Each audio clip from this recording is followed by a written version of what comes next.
केही मुठे भिक दियो मो भाईर सुधी काम करी गाँटा जाक बुली बुली भौणी मागुची भिक सांगरे पुणी कुनी पिला 2 जण से भी माँ सहित मिसी घर को घर बुली हाथ पताउछंती। बेले बेले निज भाग्य और असहाय पण को देखी भौणी भी कांदी पकाउछि। लुह को जेते भी चापी रखिबा को चाहिले भी बोलो मानुनी। एपटे पेटर भोक आउ मनरे थिबा कोह लुह को अटकाई पारुनी। देखु नाहंती केमिति रास्ता मझिटारे बसी भो भो होई कांदी पकाउछंती। सेवा कौन करिबे? गरीब कूलरे जन्म नेइछंती पुणी दुख ओ दारिद्र्य सेमानंकु आज पर घरे भिक मागिबा को बाध्य करिछि। दर्शक बंधु आपण भी एही असहाय भौणीर कहानी शुणिले वो देखिले आखिरे भी लुह जके आसीबो। भाबिबे सतरे कोन आज भी एमिति अवस्था लोके बंचुछंती। भाईर सुधी क्रिया करिबा पाई गाँ गाँ रे खाली पादरे चली चली भिक मागुछि भौणीटी। दुख एमिति भी आसे।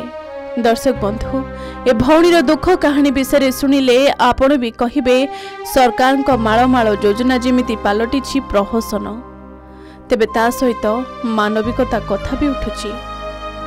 मन व्यथित होइजिबो एही हृदय विदारक दृश्य देखिबा परे। भाईर सुधी क्रिया पाई भिक मागुछि भौणी, कारण हातरे पैसाटिए भी नाही। भाईर अकाल मृत्यु हेला परे भाईर सुधी क्रिया करिबा पाई भौणी पाखरे किछि भी नाही।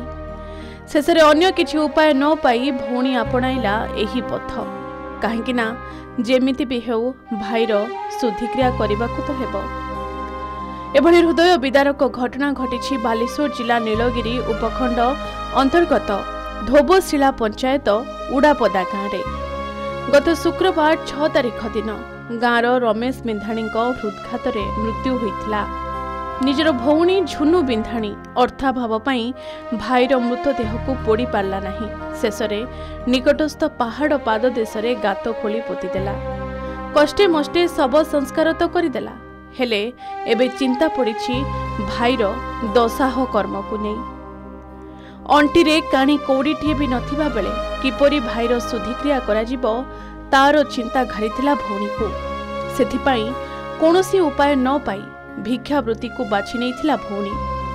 भौणी झुनु गाँ गाँ रे भिक मागुथबा बेले मामुर दशाह कर्म पाई माँ सहित भणजा भाणीजी भी बुलुछंती हाथ पताई।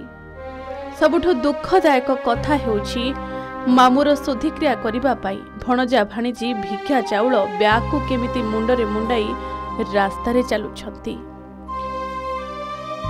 भाई भौणी 2 जण थिले, 2 जण मो भाई मरी गला। मु आउ केमती करमी सेगुड़ा जेठ गाँ गड़े मु मागी मुगा कर आनिकी से ना जा करमी। मत तो कई साहाଯ୍य करते नाहंती कि आउ सेर का बापा माँ थांते कि वंश वंश थांते कि कहीं आमर नाहंती। आमे नहीं भाई भौणी 2 जण आउ कहीं नाहंती। छुआ 2टा को आगे की चलची जे किले कि ताटी एरकम दौचंती नहीं कि जिमी आउ दे करबा बोली तरीके साहाଯ୍य कर।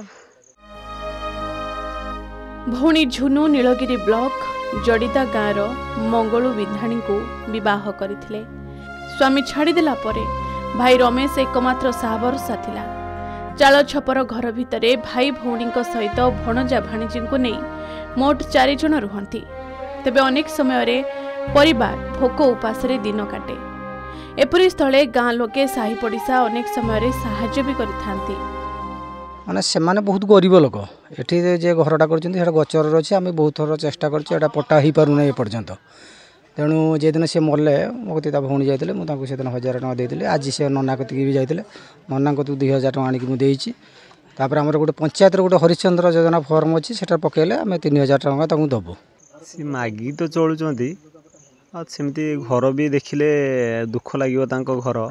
आजिका डेट रे से भलिया घर माने गाई गुहाल सहित समान हम तांको घर जहा परिस्थिति से भलिया घर आजिका डेट रे लोक रहु नाहंती। पूरा चालिया घरटे